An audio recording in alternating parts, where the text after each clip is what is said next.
Her only reply was, all I could see was hopelessness. Her clouded vision, it kept her from her victory. 2 months later, she attempted it again. And again, a thick fog came down upon her, but she made it. She said she kept envisioning in her head the shoreline. She made it 2 more times after that as well.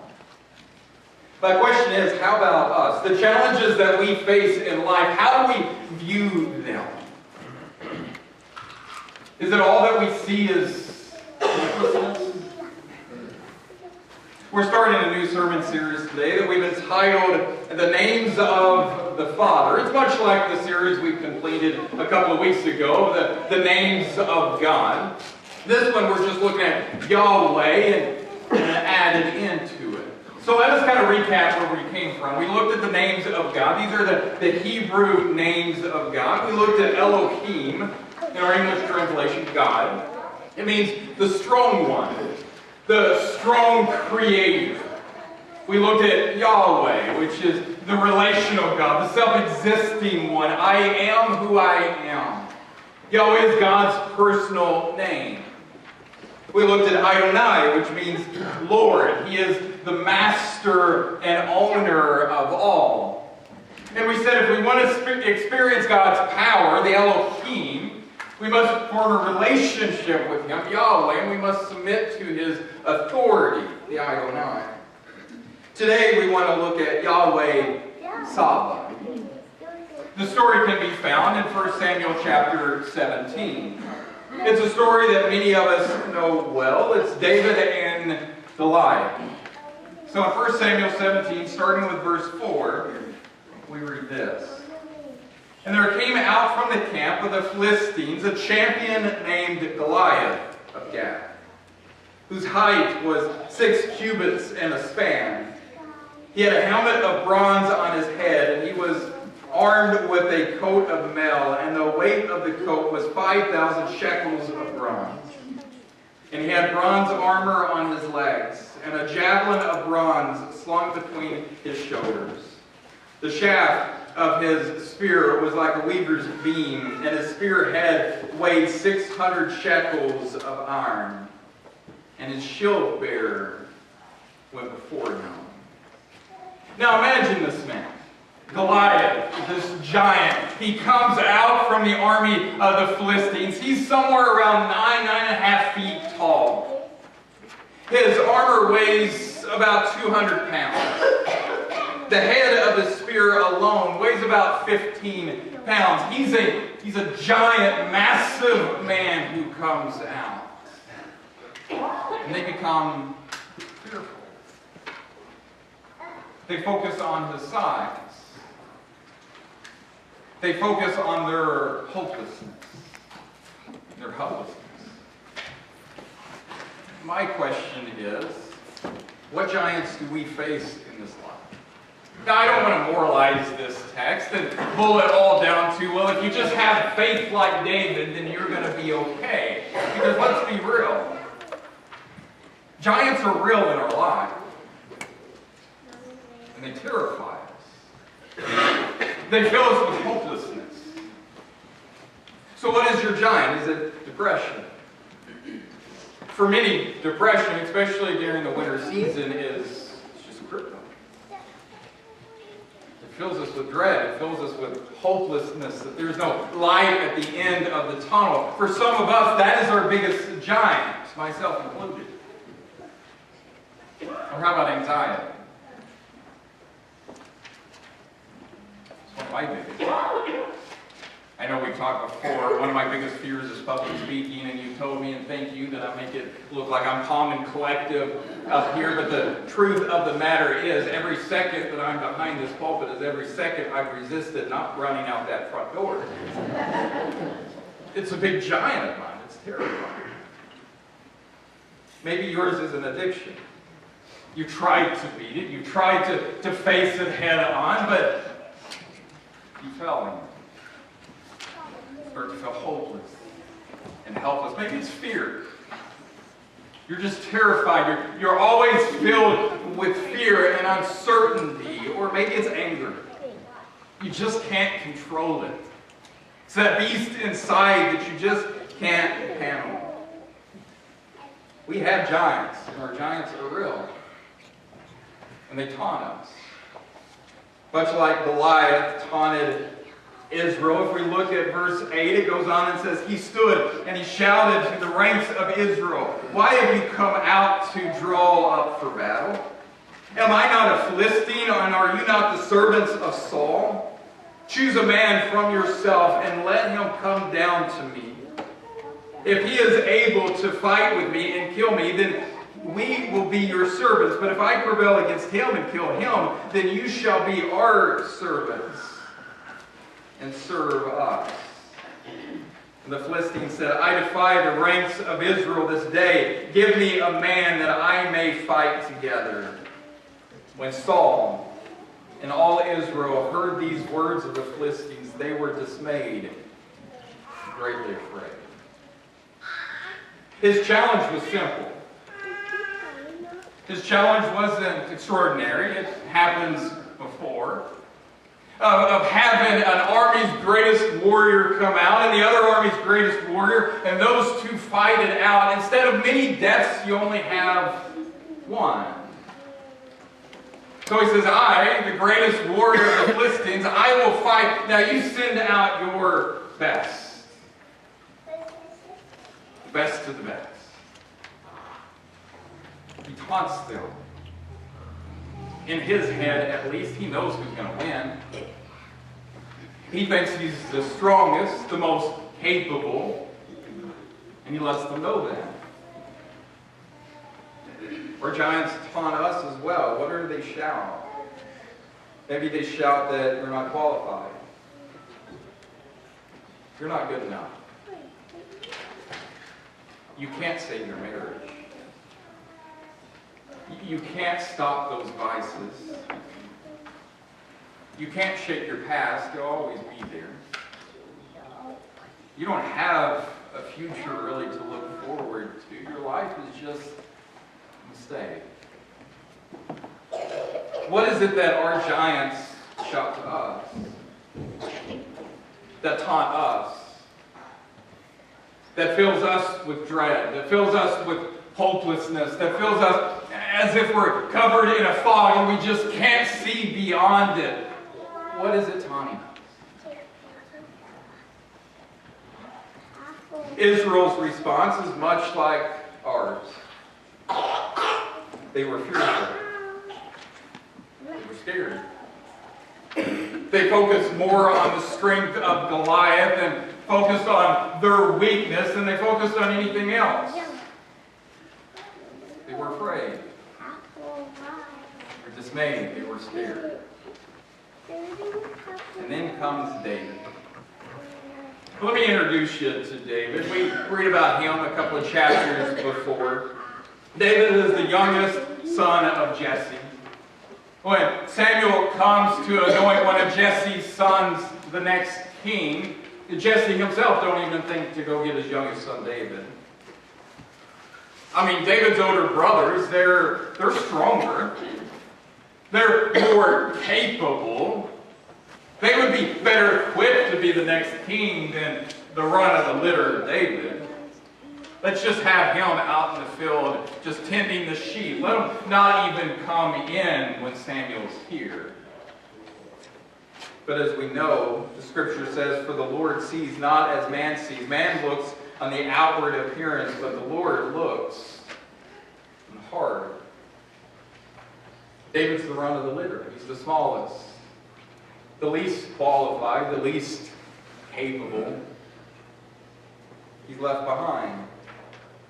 Even when his brothers go out to war, he's left behind to take care of the sheep. And he comes out to bring something to his brothers, and then he hears Goliath. When David's there, in verse 23, it says, Goliath spoke the same words as before. He says the exact same thing that he had said to Israel before, but now David hears him. And David responds differently. Here's David's response. In verse 26, it says, and David said to the men who stood by him, What shall be done for the man who kills this Philistine and takes away the reproach from Israel? For who is this uncircumcised Philistine that should deny the arm or defy the armies of the living God? David, the runt of the litter, the weakest in his family, the most unqualified, says, what should happen to the man who kills this giant? This uncircumcised Philistine. Do you notice what he focuses on? His focus is different than Israel's. Israel's focus was, look how strong this man is. Look how giant this man is. David said, this is an uncircumcised Philistine. He's not a part of God's people. We are God's army. And he's taunting God's army. There has to be something done here. His response is different. So he volunteers to fight. And Saul's response is, well, you're just too young. Once again, you're not capable. We have a lot more men that's more capable than you are. We just don't think you can do it. David's response in verse 36, he says, your servant has struck down both lions and bears, and this uncircumcised Philistine shall be like one of them, for he has defied the armies of the living God. And David said, the Lord who delivered me from the paw of the lion and from the paw of the bear will deliver me from the hand of this Philistine. And Saul said to David, go, and the Lord be with you. I think David understood that God had been preparing him for this very moment. Everything that David had experienced as a shepherd, fighting off the lion, fighting off the bear, was preparing him for this moment to show God's glory. He also realized if God was going to protect me then, he's going to protect me now. So Saul's second response is, well, let's clothe you in armor. Let me put my armor on you. That will make you a little bit better, but David didn't want it. He says, can't move it. The protection I want to go with is the Lord. I don't want your armor. So he takes his staff. He picks up 5 smooth stones, and he approaches. And Goliath begins to curse David. He says, am I a dog that you come at me with sticks and stones? He curses David with this unknown God, and he threatens to leave his body out in the field so that the birds and the beasts can come out to it. And then David, he introduces him to Yahweh Tsaba. Verse 45, he says, then David said to the Philistine, you come to me with a sword and with a spear and with a javelin, but I come to you in the name of the Lord of hosts, the God of the armies of Israel, whom you have defied. This day the Lord will deliver you into my hand, and I will strike you down and cut off your head, and I will give the bodies of the host of the Philistines this day to the birds of the air and to the wild beasts of the earth, that all the earth may know that there is a God in Israel, and that all this assembly may know that the Lord saves not with sword and spear, for the battle is the Lord's, and he will give you into my hand. And when the Philistine rose and came and drew near to meet David, David ran quickly toward the battle line to meet the Philistines. We know the end of the story. We know that David beats Goliath. But oftentimes we think that David beat Goliath with the sling and the stone. But that's not even what David felt. You see, because David said, you come at me with spear and a javelin, but I come at you. I come at you in the name of the Lord of hosts in Hebrew. I come at you with Yahweh Tsaba. That's how I fight this battle. Not with my sword, not with my sling, not with my stone. I fight you with Yahweh Tsaba. The Lord of hosts. Host here in Hebrew, what it means, Tsaba, it means armies or warrior. The Lord. He is the commander of the heavenly armies. But remember, Yahweh is a personal name. Yahweh is a personal God. I think it could be translated as Yahweh Tsaba as the Lord is my warrior. You see, because David understood that the battle was the Lord's and that he was going to fight the battle. Remember Yahweh. Yahweh is that personal God. And in Genesis chapter 2, that gets intimately involved in his creation as he forms man from the dust of the ground. Yahweh is the name that he gives to Moses when Moses says, Who am I to tell the people sent me?